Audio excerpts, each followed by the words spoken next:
hate double standards. It's not difficult to spot somebody who outperforms others, works hard, and is continually progressing in their role versus the person who lacks the skills and competency but is given opportunities that they haven't earned. Most people hate their jobs because of favoritism in the workplace. Truly, if this is what gets perpetuated in the workplace, what is the incentive to go above and beyond? Especially when recognition and opportunities are given to the wrong person. So, I mean, she's not saying anything revolutionary here. What she's really talking about here is just favoritism. That's all that is. If a manager has 5 people that they're managing and they're just work colleagues with 4 of them, but good friends with one of them, and that one that they're friends with isn't performing at the same level as the others, but gets the same opportunities or better opportunities or a promotion or days off when other people are denied days off, of course, that's going to build resentment. That's going to cause all kinds of problems. It's not the employee's fault who's getting the favors or getting the preferential treatment. It's the manager. If the manager is doing that, not treating everyone equally, not having the same consequences for everybody, not giving everybody the same consideration, and promoting the person who is best for the job, who's proven the best performance, who's done the best work, then of course you're going to have problems. You're going to have people who are good quit. You're going to have people who aren't good but are friends with the right people stay, and the whole business is going to go downhill. If you're that person showing favoritism,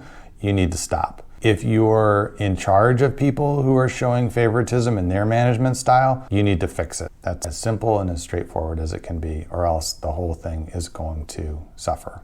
Ways that toxic bosses sabotage your career growth. Number 1, they feel threatened by you, so they keep you in the shadows. Number 2, they overload you with non-promotable work. Number 3, they make you feel small and undermine your work. Number 4, they get all the spotlight without giving you proper credit. Number 5, they're just so narcissistic that they don't really care about you. The points about toxic bosses are valid. If you own a business and you don't treat your employees well, you don't give them opportunities to grow and learn, you don't give them credit for a job well done, you only yell at them when something goes wrong or there's a problem, or even yell at them when it wasn't their fault, but you just want somebody to blame, then don't expect or don't be surprised if your business doesn't grow nearly as well as it could, or you're constantly facing turnover, or you're telling yourself, oh, I can't find any good people. That's usually a look in the mirror situation. You want to treat people well. If you treat people well, they'll treat your customers well, your business will thrive.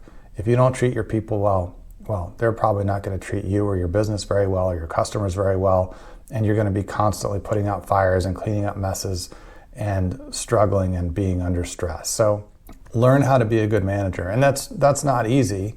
That's not something they teach in high school or college. And a lot of people have had bad bosses in their history, and so that, better or worse, is the model of behavior for a boss that they see, and then that's what they end up doing.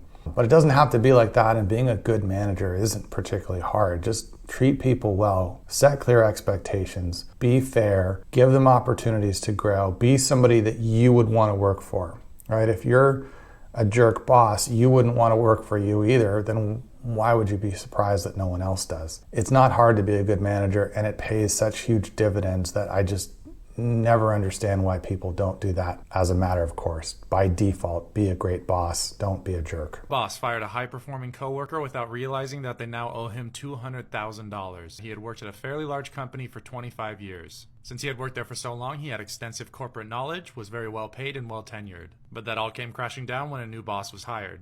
This new boss had a habit of firing people that he didn't like and replacing them with people that he knew. This employee knew that he wasn't in the boss's inner circle, so he saw the writing on the wall and decided to look for a new job. Which was a good move because the boss decided to get rid of him. What the new boss didn't know is that since the company decided his role wasn't needed anymore, they needed to pay him a redundancy fee. Redundancy pay is made to an employee in the event that their job becomes redundant. The boss agreed to paying the redundancy that was outlined in the employee's contract without actually knowing the amount. And the boss's face went pale when he realized it was $200,000. The employee happily took his money and moved on to his new job. Well, I guess maybe he's talking about the United States, and this was something that happened somewhere else, because I've never heard of a redundancy clause that allows somebody to get paid when their job goes away.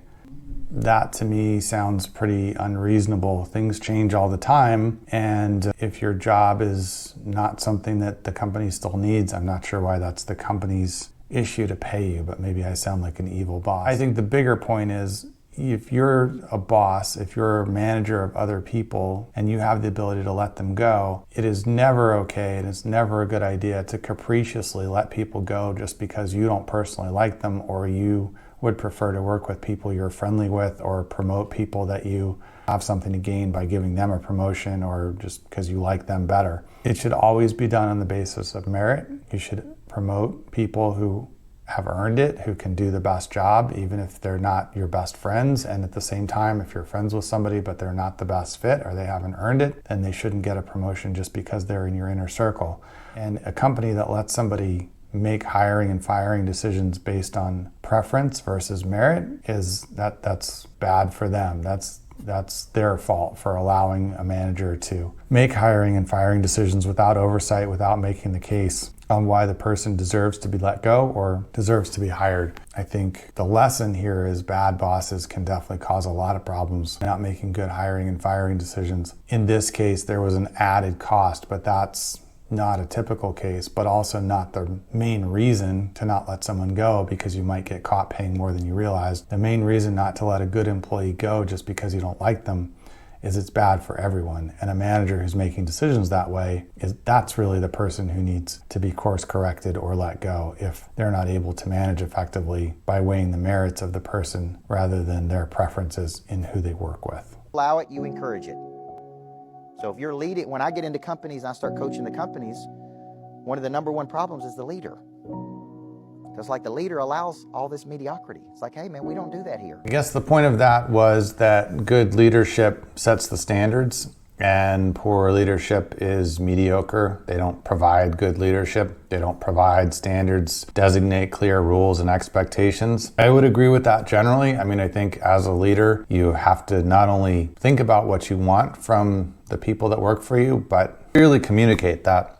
Set clear standards, set clear goals, set clear expectations, and then you can hold people accountable. To the extent that you're not clear, you're wishy-washy, you're just silent on it, you expect or assume that somehow people are going to figure it out without you telling them, you're going to get mixed results or poor results. So I guess if the message is good leaders set clear rules, expectations, and standards, then I would agree with that. If you're planning to lead somebody or a team or a business, then think about what you want and make it very clear and explicit and lay it out and make sure that it's communicated, and then you can hold people accountable to those standards.